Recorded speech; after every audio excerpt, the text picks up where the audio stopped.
Capítulo 16. Normas intelectuales. En el terreno de la vida práctica, cada persona tiene su criterio, su forma más o menos rancia de pensar y nunca se abre a lo nuevo. Esto es irrefutable, irrebatible, incontrovertible. La mente del humanoide intelectual está degenerada, deteriorada, en franco estado de involución. Realmente el entendimiento de la humanidad actual es similar a una vieja estructura mecánica inerte y absurda, incapaz por sí misma de cualquier fenómeno de elasticidad auténtica. Falta ductibilidad en la mente. Se encuentra enfrascada en las múltiples normas rígidas extemporáneas. Cada cual tiene su criterio y determinadas normas rígidas dentro de las cuales acciona y reacciona incesantemente. Lo más grave de toda esta cuestión es que las millonadas de criterios equivalen a millonadas de normas putrefactas y absurdas. En todo caso, las gentes nunca se sienten equivocadas. Cada cabeza es un mundo y no hay duda que entre tantos recovecos mentales existen muchos sofismas de distracción y estupideces insoportables. Mas el criterio estrecho de las multitudes ni remotamente sospecha el embotellamiento intelectivo en que se encuentra. Esas gentes modernas con cerebro de cucaracha piensan de sí mismas lo mejor, presumen de liberales, de supergenios, creen que tienen muy amplio criterio. Los ignorantes ilustrados resultan ser los más difíciles, pues en realidad, hablando esta vez en estilo socrático, diremos, no solamente no saben, sino que además ignoran que no saben. Los bribones del intelecto, aferrados a esas normas anticuadas del pasado, se procesan violentamente en virtud de su propio embotellamiento y se niegan en forma enfática a aceptar algo que en modo alguno pueda encajar dentro de sus normas de acero. Piensan los sabiondos ilustrados que todo aquello que por una u otra causa se salga del camino rígido de sus procedimientos oxidados es absurdo en un 100%. Así, de este modo, esas pobres gentes de criterio tan difícil se autoengañan miserablemente. Presumen de geniales los pseudosapientes de esta época. Ven con desdén a quienes tienen el valor de apartarse de sus normas carcomidas por el tiempo. Lo peor de todo es que ni remotamente sospechan la cruda realidad de su propia torpeza. La mezquindad intelectual de las mentes rancias es tal que hasta se da el lujo de exigir demostraciones sobre eso que es lo real, sobre eso que es real, sobre eso que no es de la mente. No quieren entender las gentes del entendimiento raquítico e intolerante que la experiencia de lo real solo adviene en ausencia del ego. Incuestionablemente, en modo alguno sería posible reconocer directamente los misterios de la vida y de la muerte, en tanto no se haya abierto dentro de nosotros mismos la mente interior. No está de más repetir en este capítulo que solo la conciencia superlativa del ser puede conocer la verdad. La mente interior solo puede funcionar con los datos que aporta la conciencia cósmica del ser. El intelecto subjetivo con su dialéctica razonativa nada puede saber sobre eso que escapa a su jurisdicción. Ya sabemos que los conceptos de contenido de la dialéctica razonativa se elaboran con los datos aportados por los sentidos de percepción externa. Quienes se encuentran embotellados dentro de sus procedimientos intelectuales y normas fijas presentan siempre resistencia a estas ideas revolucionarias. Solo disolviendo el ego en forma radical y definitiva es posible despertar la conciencia y abrir realmente la mente interior. Sin embargo, como quiera que estas declaraciones revolucionarias no caben dentro de la lógica formal, ni tampoco dentro de la lógica dialéctica, la reacción subjetiva de las mentes involucionantes opone resistencia violenta. Quieren esas pobres gentes del intelecto meter al océano dentro de un nuevo vaso de cristal. Suponen que la universidad puede controlar toda la sabiduría del universo y que todas las leyes del cosmos están obligadas a someterse a sus viejas normas académicas. Ni lejanamente sospechan esos intonsos dechados de sabiduría el estado degenerativo en que se encuentran. A veces resaltan tales gentes por un momento cuando vienen al mundo esoteristas. Más pronto se apagan como fuegos fatuos, desaparecen del panorama de las inquietudes espirituales, se los traga el intelecto y desaparecen de la escena para siempre. La superficialidad del intelecto nunca puede penetrar en el fondo legítimo del ser. Empero los procesos subjetivos del racionalismo pueden llevar a los necios a cualquier clase de conclusiones muy brillantes pero absurdas. El poder formulativo de conceptos lógicos en modo alguno implica la experiencia auténtica de lo real. El juego convincente de la dialéctica razonativa autofascina al razonador, haciéndole confundir siempre gato con liebre. La brillante posesión de ideas ofusca al bribón del intelecto y le da cierta autosuficiencia tan absurda como para rechazar a todo eso que no huela a polvo de biblioteca y tinta de universidad. El delirium tremens de los borrachos alcohólicos tiene síntomas inconfundibles, pero el de los ebrios de las teorías se confunde fácilmente con la genialidad. Al llegar a esta parte de nuestro capítulo diremos que ciertamente resulta muy difícil saber dónde termina el intelectualismo de los bribones y dónde comienza la locura. En tanto continuemos embotellados dentro de las normas podridas y rancias del intelecto, será algo más que imposible la experiencia de eso que no es de la mente, de eso que no es del tiempo, de eso que es lo real. Capítulo 17. El cuchillo de la conciencia. Algunos psicólogos simbolizan a la conciencia como un cuchillo muy capaz de separarnos de lo que está pegado a nosotros y nos extrae la fuerza.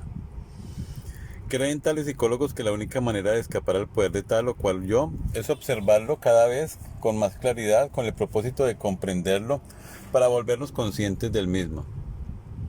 Piensan esas gentes que así uno se separa eventualmente de este o aquel yo, de este o aquel yo, aunque sea por el grosor del filo de un cuchillo. De esta manera, dicen, el yo separado por la conciencia parece como una planta cortada. Hacerse consciente de cualquier yo, según ellos, significa separarlo de nuestra psiquis y condenarlo a la muerte. Incuestionablemente, tal concepto aparentemente muy convincente falla en la práctica.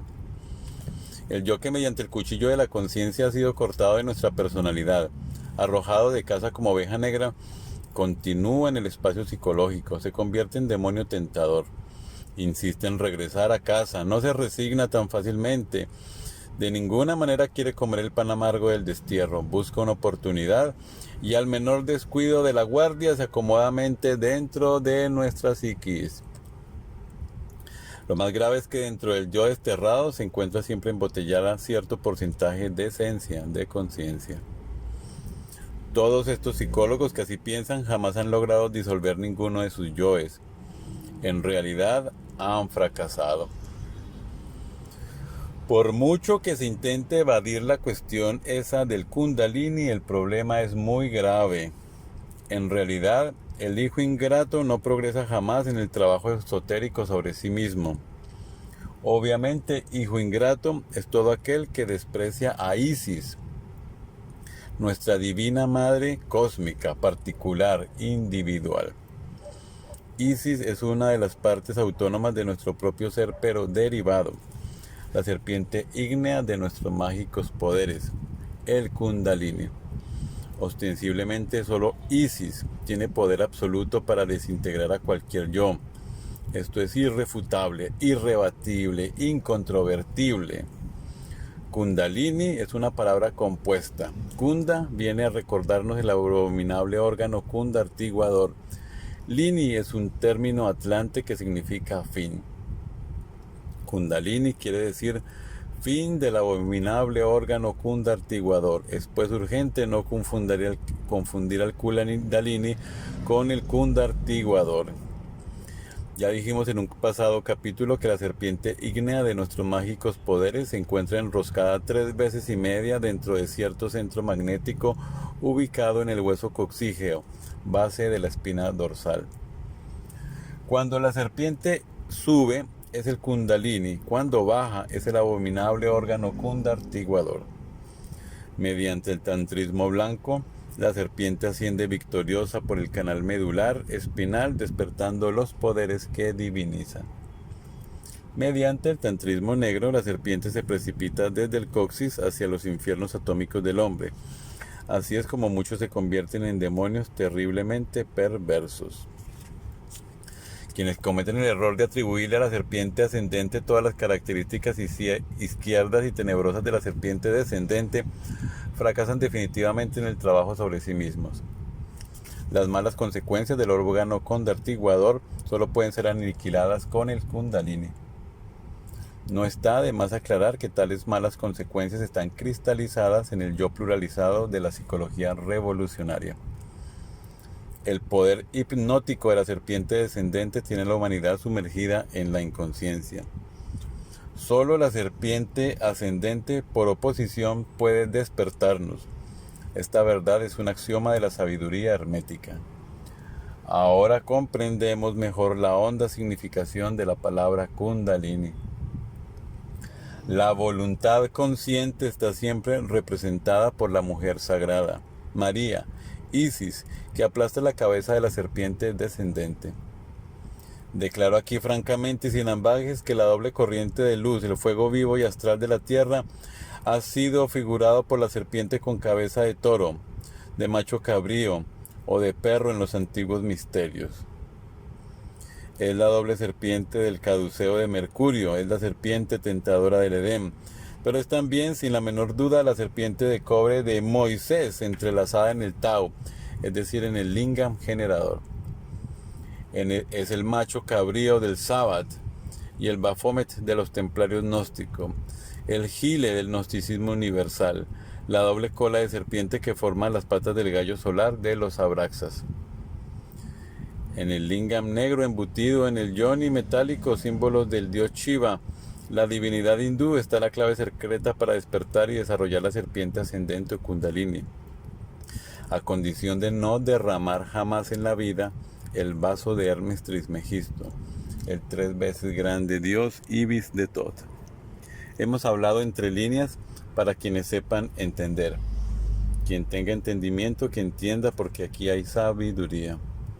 Los tántricos negros son diferentes.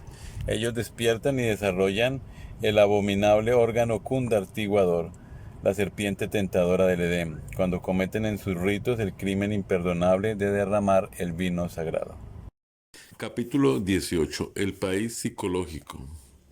Incuestionablemente, así como existe el país exterior en el cual vivimos, así también en nuestra intimidad existe el país psicológico. Las gentes no ignoran jamás la ciudad o la comarca donde viven. Desafortunadamente, sucede que desconocen el lugar psicológico donde se hallan ubicadas. En un instante dado, cualquiera sabe en qué barrio o colonia se encuentra, mas en el terreno psicológico no sucede lo mismo. Normalmente las gentes ni remotamente sospechan en un momento dado el lugar de su país psicológico en donde se han metido. Así como en el mundo físico existen colonias de gentes decentes y cultas, así también sucede en la comarca psicológica de cada uno de nosotros. No hay duda de que existen colonias muy elegantes y hermosas. Así como en el mundo físico hay colonias o barrios con callejuelas peligrosísimas llenas de asaltantes, así también sucede lo mismo en la comarca psicológica de nuestro mundo interior. Todo depende de la clase de gente que nos acompañe. Si tenemos amigos borrachos, iremos a parar a la cantina.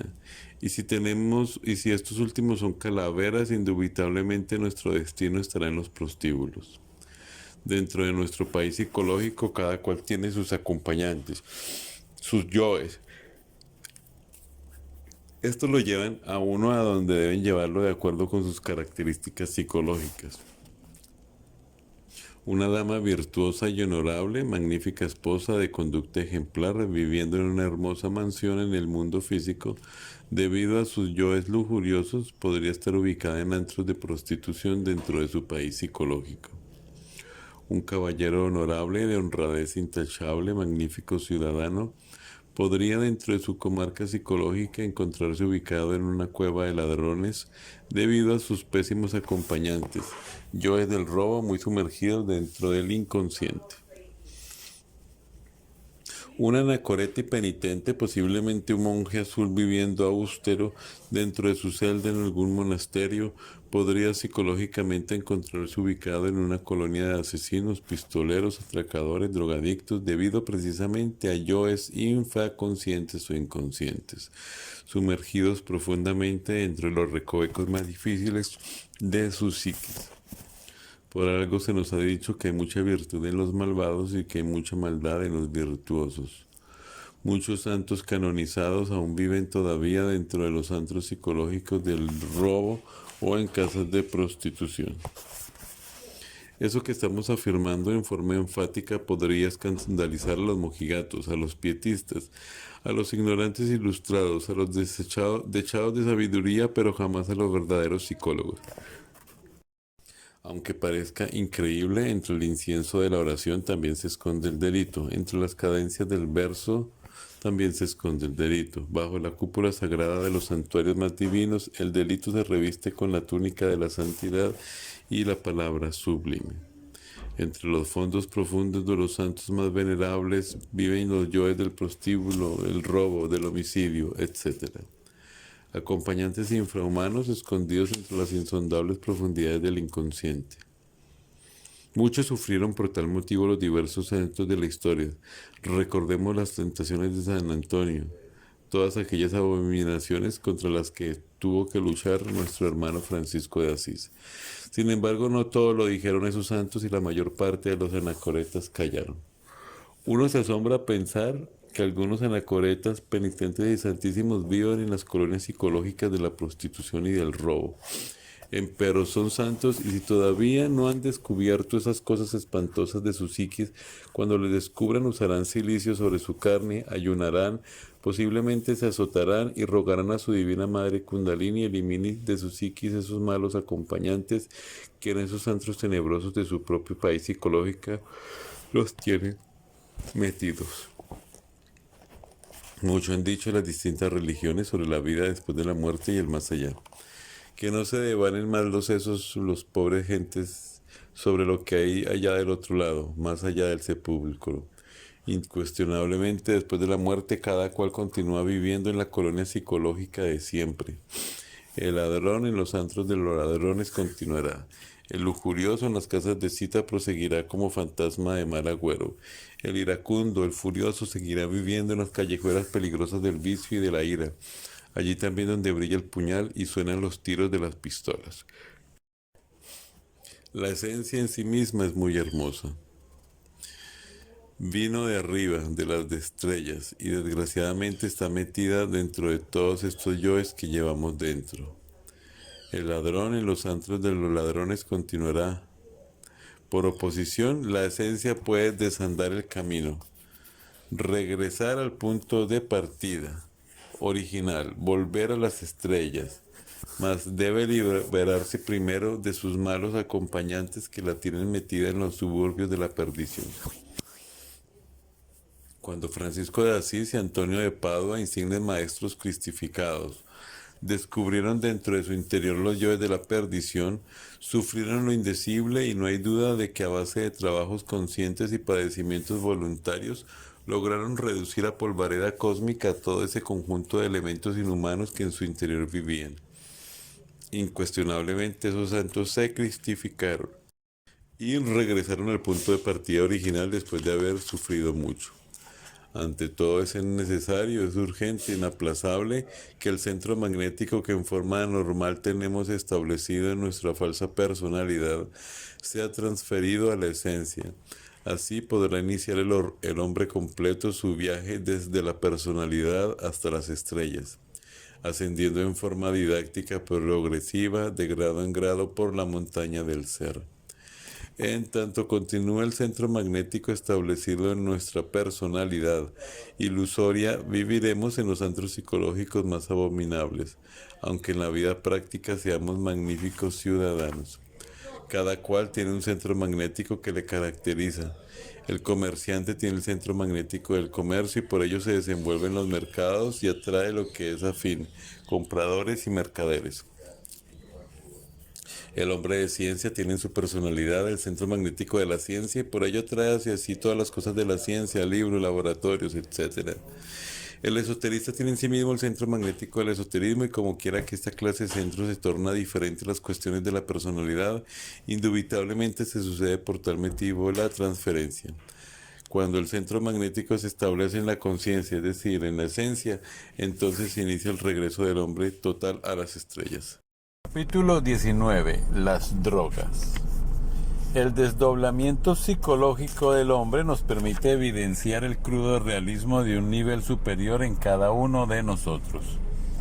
Cuando uno ha podido verificar por sí mismo y en forma directa el hecho concreto de dos hombres en uno mismo, el inferior en el nivel normal común y corriente, el superior en una octava más elevada, entonces todo cambia y procuramos en este caso actuar en la vida de acuerdo a los principios fundamentales que lleva en lo hondo de su ser. Así como existe una vida externa, así también existe una vida interna. El hombre exterior no es todo. El desdoblamiento psicológico nos enseña la realidad del hombre interior. El hombre exterior tiene su modo de ser, es una cosa con múltiples actitudes y reacciones típicas en la vida, una marioneta movida por hilos invisibles. El hombre interior es el ser auténtico, se procesa en otras leyes muy diferentes, jamás podría ser convertido en robot. El hombre exterior no da puntadas sin dedal, siente que le han pagado mal, se compadece de sí mismo, se autoconsidera demasiado. Si es soldado aspira a ser general, si es trabajador de una fábrica protesta cuando no le ascienden, quiere que sus méritos sean debidamente reconocidos, etc. Nadie podría llegar al nacimiento segundo, renacer, como dice el Evangelio del Señor, en tanto continúe viviendo con la psicología del hombre inferior común y corriente.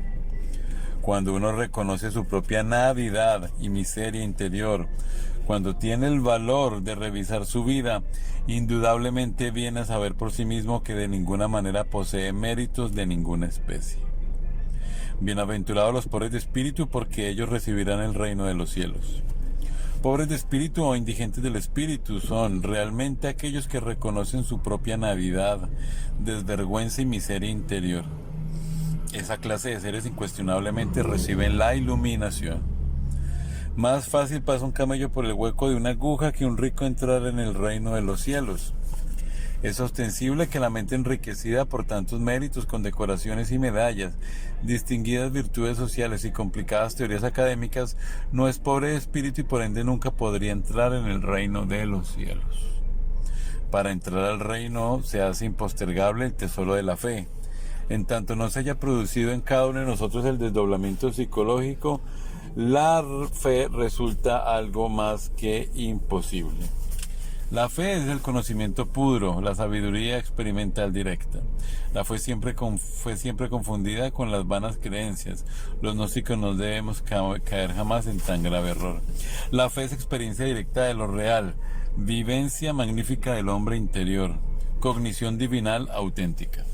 El hombre interior, al conocer por experiencia mística directa sus propios mundos internos, es ostensible que conoce también los mundos internos de todas las personas que pueblan la faz de la Tierra. Nadie podría conocer los mundos internos del planeta Tierra, del sistema solar y de la galaxia en que vivimos si antes no ha conocido sus propios mundos internos. Esto es similar al suicida que escapa de la vida por puerta falsa. Las extrapercepciones del drogadicto tienen su raíz particular en el abominable órgano cundartiguador, la serpiente tentadora del Edén. La conciencia embotellada entre los múltiples elementos constituye el ego. Se procesa en virtud de su propio embotellamiento. La conciencia egoica viene pues en estado comatoso, con alucinaciones hipnóticas muy similares a la de cualquier sujeto que se hallare bajo el influjo de tal o cual droga. Podemos plantear esta cuestión en la siguiente forma. Alucinaciones de la conciencia egoica son iguales a las alucinaciones provocadas por las drogas. Obviamente estos dos tipos de alucinaciones tienen sus causas originales en el abominable órgano cundartiguador. Indubitablemente las drogas aniquilan los rayos alfa. Entonces incuestionablemente viene a perderse la conexión intrínseca entre mente y cerebro. Esto de hecho resulta fracaso total. El drogadicto convierte al vicio en religión y desviado piensa experimentar lo real bajo el influjo de las drogas, ignorando que las extrapercepciones producidas por la marihuana, el LSD, la morfina, los hongos alucinantes, la cocaína, la heroína, el hashish, pastillas tranquilizantes en exceso, anfetaminas, barbitúricos, etcétera, etcétera, etcétera, son meras alucinaciones elaboradas por el abominable órgano cundartiguador. Los drogadictos, involucionando, degenerando en el tiempo, se sumergen al fin en forma definitiva dentro de los mundos infiernos. Capítulo 20. Inquietudes. No hay duda que entre el pensar y el sentir existe una gran diferencia. Esto es incontrovertible. Existe una gran frialdad entre las gentes. Es el frío de lo que no tiene importancia, de lo superficial. Creen las multitudes que importante es lo que no es importante. Suponen que la última moda, o el coche último modelo, o la cuestión esta del salario fundamental es lo único serio. Llaman serio a la crónica del día, la aventura amorosa, la vida sedentaria, la copa de licor, la carrera de caballos, la carrera de automóviles, la corrida de toros, el chismorreo, la calumnia, etcétera.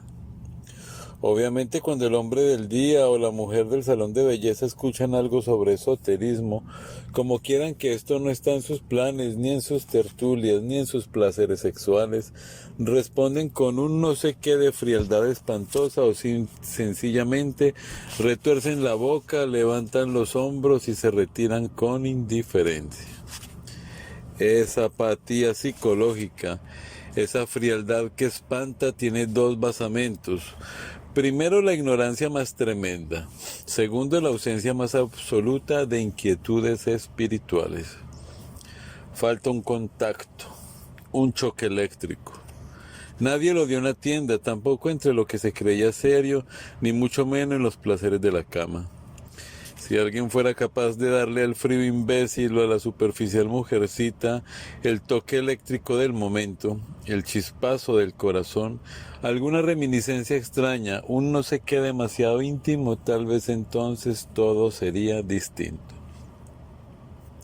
Mas algo desplaza a la vocecilla secreta, a la primera corazonada, al anhelo íntimo, posiblemente una tontería. El hermoso sombrero de alguna vitrina o aparador, el dulce exquisito de un restaurante, el encuentro de un amigo que más tarde no tiene para nosotros ninguna importancia, etcétera. Tonterías, necedades, que no siendo trascendentales sí tienen fuerza en un instante dado como para apagar la primera inquietud espiritual, el íntimo anhelo, la insignificante chispa de luz, la corazonada que sin saber por qué nos inquietó por un momento. Si esos que hoy son cadáveres vivientes, fríos noctámbulos del club o sencillamente vendedores de paraguas en el almacén de la calle Real, no hubieran sofocado la primera inquietud íntima, serían en este momento luminarias del espíritu, adeptos de la luz, hombres auténticos en el sentido más completo de la palabra. El chispazo, la corazonada, un suspiro misterioso, un no sé qué, fue sentido alguna vez por el carnicero de la esquina, por el engrasador de calzado o por el doctor de primera magnitud. Mas todo fue en vano. Las necedades de la personalidad siempre apagan el primer chispazo de la luz. Después prosigue el frío de la más espantosa indiferencia. Incuestionablemente, a las gentes se las traga la luna tarde o temprano. Esta verdad resulta incontrovertible. No hay nadie que en la vida no haya sentido alguna vez una corazonada, una extraña inquietud. Desgraciadamente, cualquier cosa de la personalidad, por tonta que ésta sea, es suficiente como para reducir a polvareda cósmica eso que en el silencio de la noche nos conmovió por un momento. La luna gana siempre estas batallas. Ella se alimenta, se nutre, precisamente con nuestras propias debilidades. La luna es terriblemente mecanicista. El humanoide lunar, desprovisto por completo de toda inquietud solar, Es incoherente y se mueve en el mundo de sus sueños. Si alguien hiciera lo que nadie hace, esto es, avivar la íntima inquietud surgida tal vez en el misterio de alguna noche, no hay duda de que a la larga se asimilaría a la inteligencia solar y se convertiría por tal motivo en hombre solar.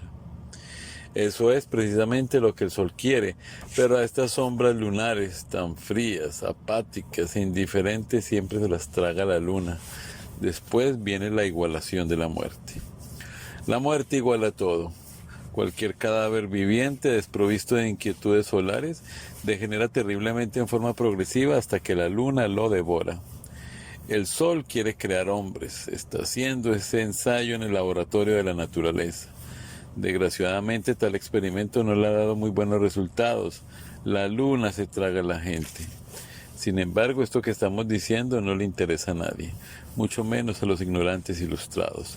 Ellos se sienten la mamá de los pollitos o el papá de Tarzán. El sol ha depositado dentro de las glándulas sexuales del animal intelectual equivocadamente llamado hombre ciertos gérmenes solares que convenientemente desarrollados podrían transformarnos en hombres auténticos. Empero, el experimento solar resulta espantosamente difícil debido precisamente al frío lunar. Las gentes no quieren cooperar con el sol y por tal motivo, a la larga, los gérmenes solares involucionan, degeneran y se pierden lamentablemente. La clavícula maestra de la obra del sol está en la disolución de los elementos indeseables que llevamos dentro. Cuando una raza humana pierde todo interés por las ideas solares, el sol la destruye porque no le sirve ya para su experimento. Como quiera que esta raza actual se ha vuelto insoportablemente lunar, terriblemente superficial y mecanicista, ya no sirve para el experimento solar, motivo más que suficiente por el cual será destruida.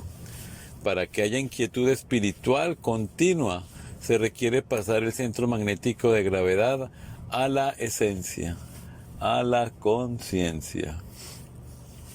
Desafortunadamente, las gentes tienen el centro magnético de gravedad en la personalidad, en el café, en la cantina, en los negocios del banco, en la casa de citas o en la plaza de mercado, etc.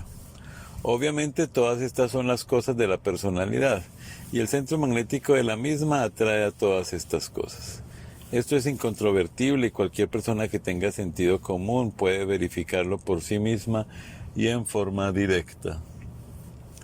Desgraciadamente, al leer todo esto, los bribones del intelecto acostumbrados a discutir demasiado o a callar con un orgullo insoportable, prefieren tirar el libro con desdén y leer el periódico. Unos cuantos sorbos de buen café y la crónica del día resultan magnífico alimento para los mamíferos racionales. Sin embargo, ellos se sienten muy serios.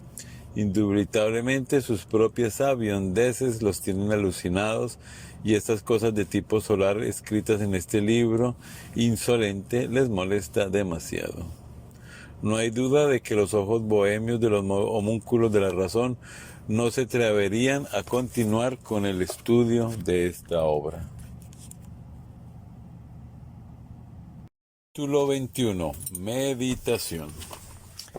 En la vida lo único importante es el cambio radical, total y definitivo. Lo demás francamente no tiene la menor importancia. La meditación resulta fundamental cuando sinceramente queremos nosotros tal cambio.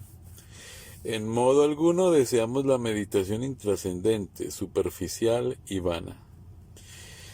Necesitamos volvernos serios y dejar a un lado tantas tonterías que abundan por allí en el pseudoesoterismo y pseudoocultismo barato. Hay que saber ser serios. Hay que saber cambiar si es que en realidad de verdad no queremos fracasar en el trabajo esotérico. Quien no sabe meditar, el superficial, el intonso, jamás podrá disolver el ego, será siempre un leño impotente entre el furioso mar de la vida. Defecto descubierto en el terreno de la vida práctica debe ser comprendido profundamente a través de la técnica de la meditación. El material didáctico para la meditación se encuentra precisamente en los distintos eventos o circunstancias de la vida práctica. Esto es incontrovertible. Las gentes siempre protestan contra los eventos desagradables. Nunca saben ver la utilidad de tales eventos. Nosotros, en vez de protestar contra las circunstancias desagradables, debemos extraer de las mismas mediante la meditación los elementos útiles para nuestro crecimiento anímico. La meditación de fondo sobre tal o cual circunstancia agradable o desagradable nos permite sentir en sí mismos el sabor, el resultado. Es necesario hacer una plena diferenciación psicológica entre lo que es el sabor trabajo y el sabor vida. En todo caso, para sentir en sí mismos el sabor trabajo, se requiere inversión total de la actitud con que normalmente se toman las circunstancias de la existencia. Nadie podría gustar del sabor trabajo en tanto cometiera el error de identificarse con los diversos eventos. Ciertamente, la identificación impide la debida apropiación psicológica de los eventos. Cuando uno se identifica con tal o cual acontecimiento, en modo alguno logra extraer del mismo los elementos útiles para el autodescubrimiento y crecimiento interior de la conciencia. El trabajador esoterista que regresa a la identificación después de haber perdido la guardia, vuelve a sentir el sabor vida en vez del sabor trabajo. Esto indica que la actitud psicológica invertida antes ha vuelto a su estado de identificación. Cualquier circunstancia desagradable debe ser reconstruida por medio de la imaginación consciente a través de la técnica de la meditación. La reconstrucción de cualquier escena nos permite verificar por sí mismos y en forma directa la intervención de varios yoes participantes en la misma. Ejemplos. Una escena de celos amorosos, en ella intervienen yoes de ira, celos y hasta odio. Comprender cada uno de estos yoes, cada uno de estos factores, implica de hecho profunda reflexión, concentración, meditación. La marcada tendencia a culpar a otros es óbice, obstáculo para la comprensión de nuestros propios errores. Desgraciadamente resulta tarea muy difícil destruir en nosotros la tendencia a culpar a otros. En nombre de la verdad debemos de decir que nosotros somos los únicos culpables de las diversas circunstancias desagradables de la vida. Los distintos eventos agradables o desagradables existen con nosotros o sin nosotros y se repiten mecánicamente en forma continua. Partiendo de este principio, ningún problema puede tener una solución final. Los problemas son de la vida y si hubiese una solución final, la vida no sería vida, sino muerte. Entonces puede haber modificación de las circunstancias y de los problemas, mas nunca dejarán de repetirse y jamás tendrán una solución final. La vida es una rueda que gira mecánicamente con todas las circunstancias agradables y desagradables, siempre recurrente. No podemos detener la rueda. Las circunstancias buenas o malas se procesan siempre mecánicamente. Únicamente podemos cambiar nuestra actitud ante los eventos de la vida.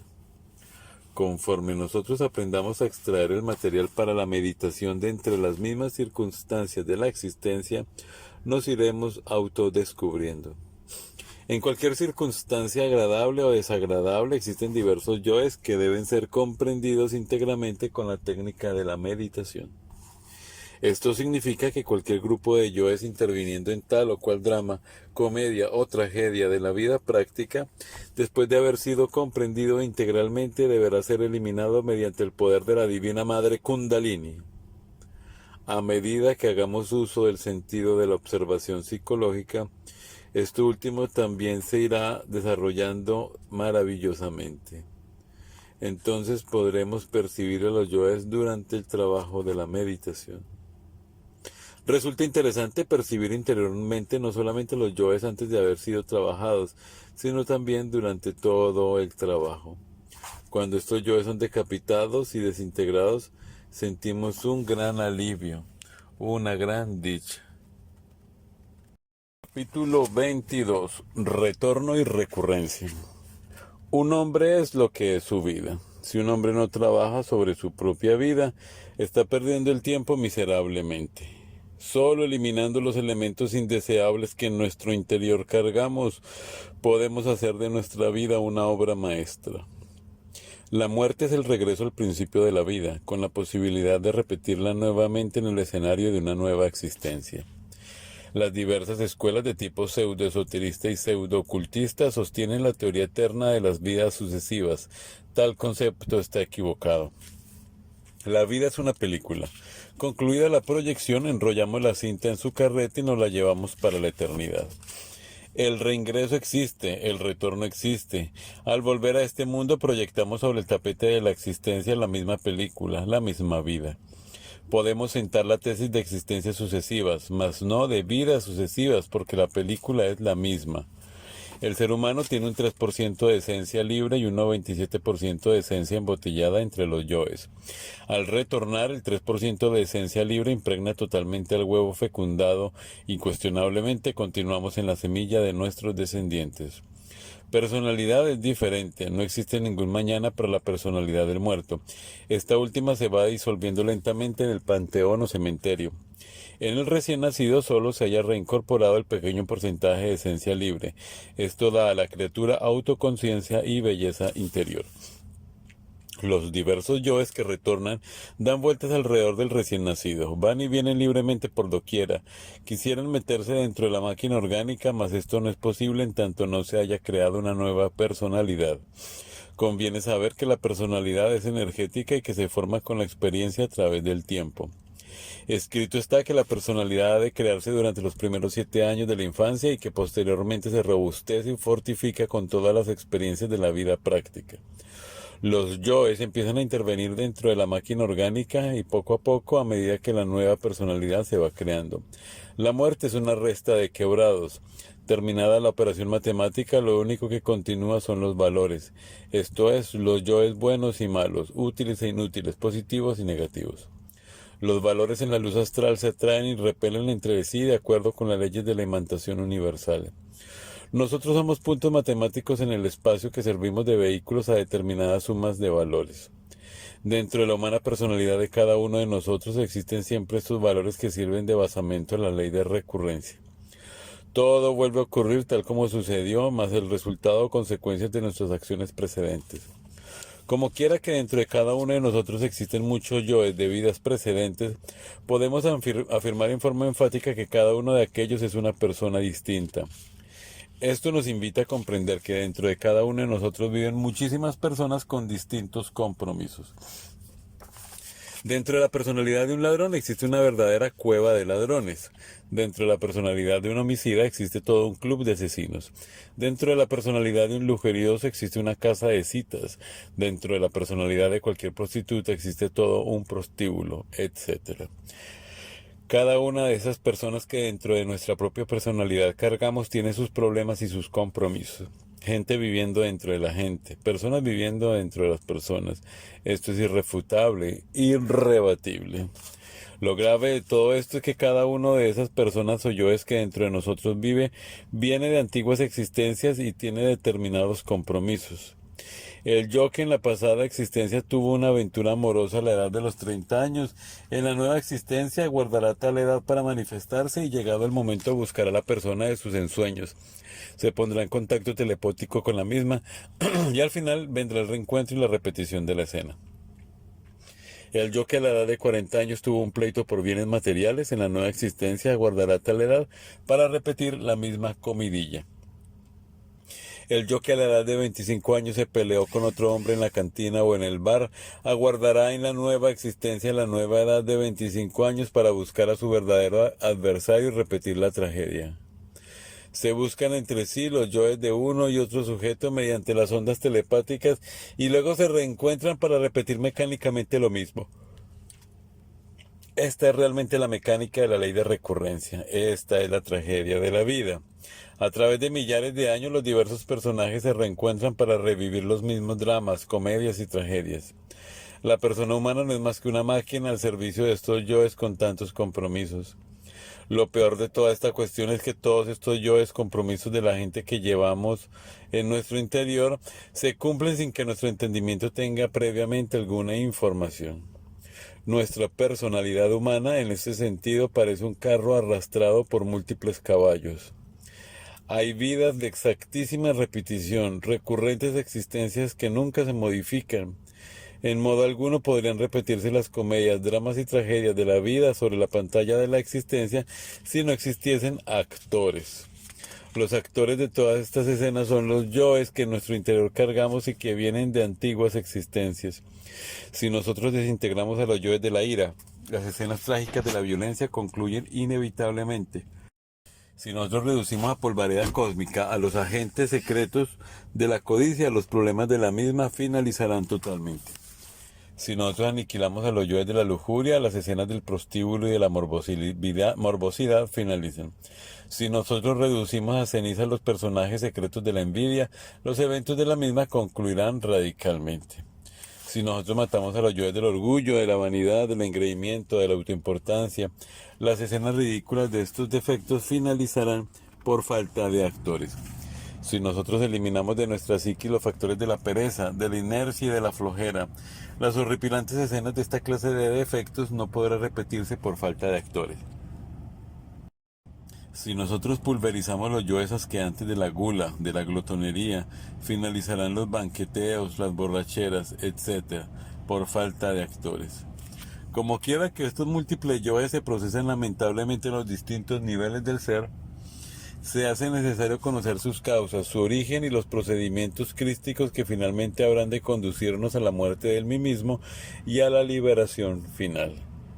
Estudiar al Cristo íntimo, estudiar el esoterismo crístico es básico, cuando se trata de provocar en nosotros un cambio radical y definitivo. Esto es lo que estudiaremos en próximos capítulos. Capítulo 23. El Cristo íntimo. Cristo es el fuego del fuego, la llama de la llama, la asignatura astral del fuego.